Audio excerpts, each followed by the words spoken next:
안녕하세요. 김한재입니다. 이번에는 취재의 중요성, 자료의 관리에 관련하여 알려드리고 싶어서 허영만 선생님의 작업 스케치를 공유해 보겠습니다.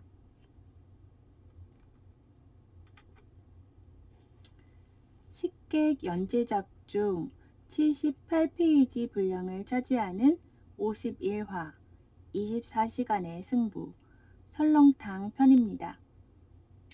2005년인가 그즈음에 선생님께서 보여주신 자료를 넙죽 받아두었던 자료입니다.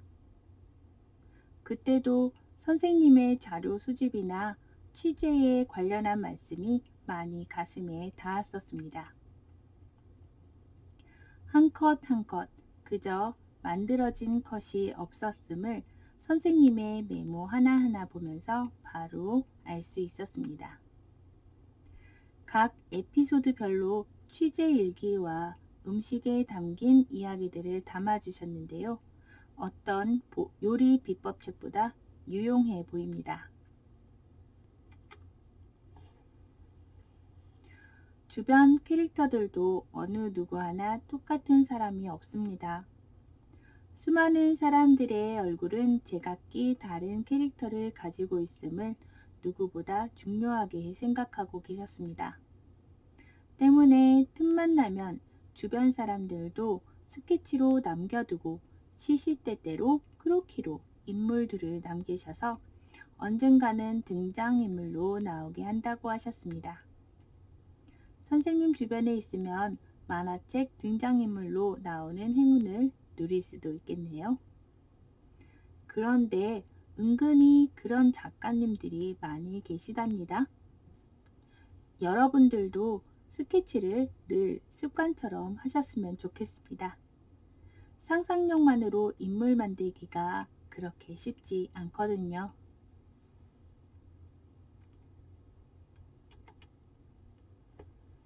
선생님께서는 생각날 때마다 이야기를 메모하면서 대사를 다듬고 이야기를 다듬으십니다. 이 식객은 무려 2년 동안의 취재 기간이 있었다고 합니다.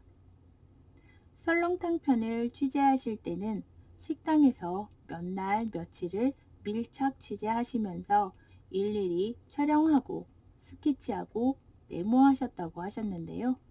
때문에 레시피는 물론 주방 안이 아니고서는 알 수 없는 디테일한 부분들이 이야기 속에 모두 담겨 있습니다. 창업을 준비하는 예비 사장님들, 요식업을 하시는 식당주 분들이 필독서로 여기는 이유가 여기에 있는 것 같습니다.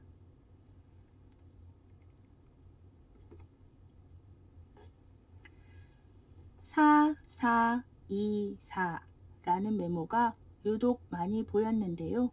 실제로 이 에피소드 안에서 제일 많이 등장하는 대사가 4424입니다. 중요한 표정 같은 부분도 생각날 때 스케치를 해두고 그대로 사용하셨음을 볼 수가 있습니다. 31살의 나이의 사람을 식당일 보조로 들이기 어려운 이유라던가 멸치에 관한 일반적인 상식 같은 것들도 그냥 나오는 대사가 아니라 일일이 취재와 이야기의 흐름에 따라 필요한 소재들을 구상하고 계셨기 때문에 가능하지 않았나 싶습니다. 어느 식당 주인이 이만큼의 비밀 레시피를 전수해 줄 수 있을까 싶을 정도로 자세한 취재를 하셨는데요. 아마 허영만 선생님의 팬이거나 이 작품이 가지고 있는 콘텐츠의 힘을 밀어주고 싶으셨던 게 아닐까 싶을 정도로 말이죠. 음식의 맛도 최고여야지 되고 거기에 이런 취재까지 기꺼이 해줄 수 있어야 하는 공통 분모를 가진 곳을 찾아야 하는 큰 과제가 늘 따라다니는 이 작품을 2002년부터 8년 동안 27권을 연재하셨으니 대단하신 선생님이십니다. 이렇게나 오래 연재를 했지만 취재까지 해놓고도 끝내 나오지 못한 음식들도 있다고 하네요. 콘티와 완성된 원고를 비교해 보겠습니다.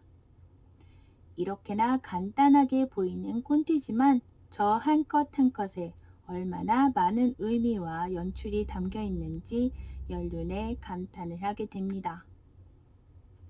오른쪽 페이지의 경우 컷의 구도와 컷의 연출이 바뀐 것을 볼 수 있는데요. 글그림을 함께 하시는 작가님이라 그런지 판단에 의해서 컷 변경을 하는 것이 수월한 편일 것 같다는 생각이 들었습니다.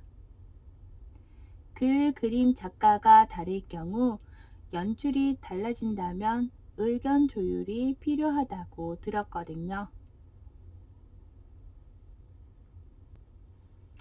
이번에는 더 단순한 형태로 거의 컷과 글로만 이루어진 콘티를 볼 수가 있는데요. 선생님의 머릿속에 이미 이미지들이 있으므로 전체적인 이야기의 흐름을 위해 간단한 콘티로 빠르게 작업을 하실 수 있었던 게 아닐까 생각이 듭니다. 그림 작가가 다를 경우에 따라 다르겠지만 이런 글 콘티만으로는 그림 작가님이 혼자 연출을 잡기에는 무리가 따르기도 할 것 같거든요. 콘티와 작업하는 과정 사진 그리고 완성된 원고의 비교를 해보겠습니다. 스케치까지 선생님이 마치시면 어시분들께서 나머지 펜터치, 배경, 스크린톤 등의 후 작업을 도와주신다고 하셨습니다. 이때까지만 해도 펜과 잉크, 스크린톤으로 작업을 하시는 것을 볼 수 있네요. 잘 보이실까 모르겠는데 예전 출판 만화 형식으로 일일이 식자를 타이핑해서 출력한 대사를 하나하나 원고 위에 붙인 것을 볼 수가 있습니다. 군데군데 화이트 자욱이 인상적입니다.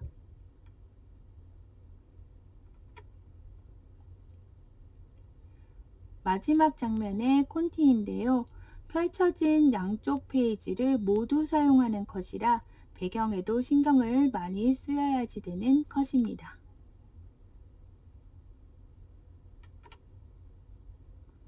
흐린 스케치지만 해당 원고의 스케치고요. 왼쪽은 완성된 원고입니다. 오른쪽에는 다음 페이지에서 보여드릴 마지막 컷의 스케치입니다.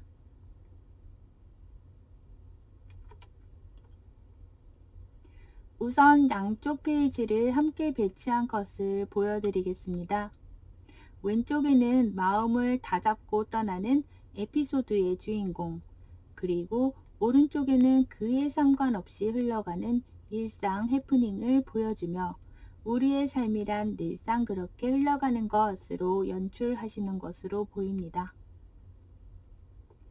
이 부분은 식객을 취재하면서 정말 있었던 에피소드를 삽입했다고 하시는데요. 어시분들이 자료를 위해 옥상에서 촬영을 하기에 앞서 건물주께 취재 사실을 미리 말씀드리고 양해를 구했는데도 오해를 하시고 신고를 하시겠다고 하신 적이 있다고 하셨는데요. 허영만 선생님이 직접 통화를 하셨는데도 믿지 못하겠다고 하셨다네요. 선생님께서는 모든 일들이 에피소드로 보이시나 봅니다. 오히려 이런 연출들 때문에 작품이 더욱 리얼리즘으로 다가오게 된 것 같습니다.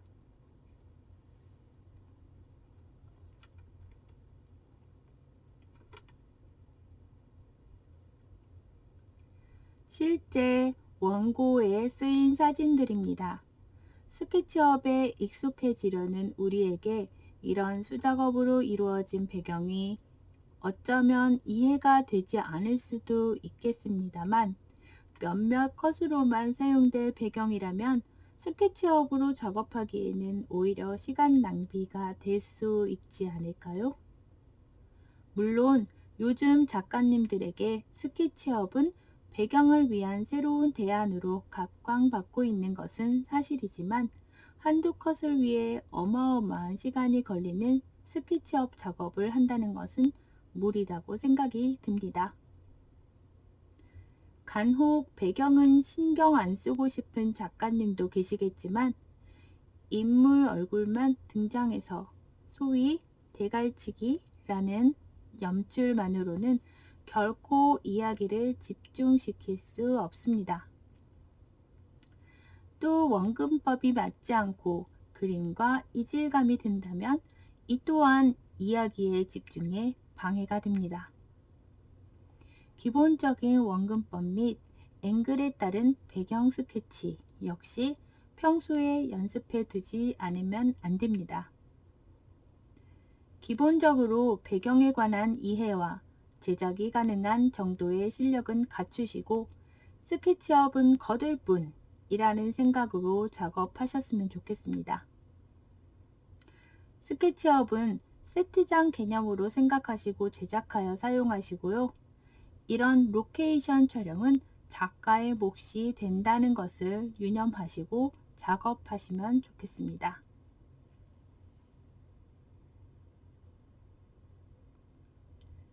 선생님의 작업 책상입니다. 빼곡히 붙여져 있는 메모들과 자리 바로 옆에 자리한 스크랩 파일들이 눈에 띕니다. 저 자리에는 연재 중 거의 매일을 봐야 하는 자료들을 배치한다고 하셨습니다. 매일 새벽 5시부터 오후 4시까지 작업을 하신다고 하셨는데요. 왼쪽 사진을 보면 시계 아래 메모 보이시나요? 이렇게 5시부터 작업을 시작하면 점심시간대쯤은 이미 얼추 7시간은 작업을 하시는 거라고 하시네요. 그럼 그 이후의 시간을 자유로이 쓰실 수 있다고 하셨습니다. 이 사이클을 하루라도 어기는 날에는 연재가 불가능하기 때문에 술자리가 있어도 몸이 힘들어도 꼭 시간에 맞춰 일을 하신다고 하셨습니다. 만화가는 시간 그리고 체력과의 싸움이 중요합니다. 여러분들도 미리 이러한 습관들을 잡아두고 작업을 하시기를 권장합니다. 올빼미 생활은 결코 우리 몸 사이클에는 좋지 않다는 걸 머리로만 알지 말고 오랜 작가 생활을 위해서라면 지금부터라도 조금씩 노력해 보셨으면 좋겠습니다.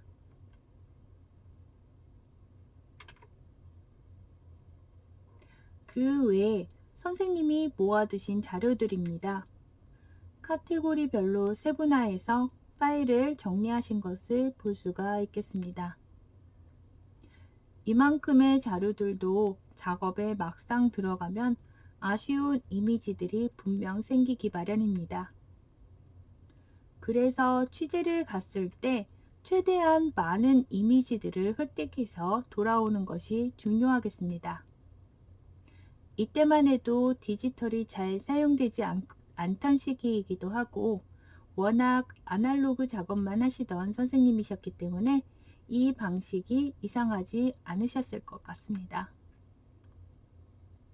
예전에는 디지털 카메라도 귀했고 사진 화질 또한 그다지 좋지 않았습니다. 지금은 모바일 폰으로 익숙해진 우리이기 때문에 자료 획득이 전혀 어렵지 않죠. 다만 너무 많은 자료 이미지 때문에 정리하기가 쉽지 않을 것입니다. 자료 수집에 관한 이야기는 다음 수업에서 바로 이어 알려드리겠습니다. 이어서 선생님의 소재에 관한 한마디를 직접 들어보실게요. 출처는 백지연의 피플 인사이드, 만화의 거장 허양만에게 소재의 한계란 이라는 주제로 하신 인터뷰 중에서 발췌했습니다.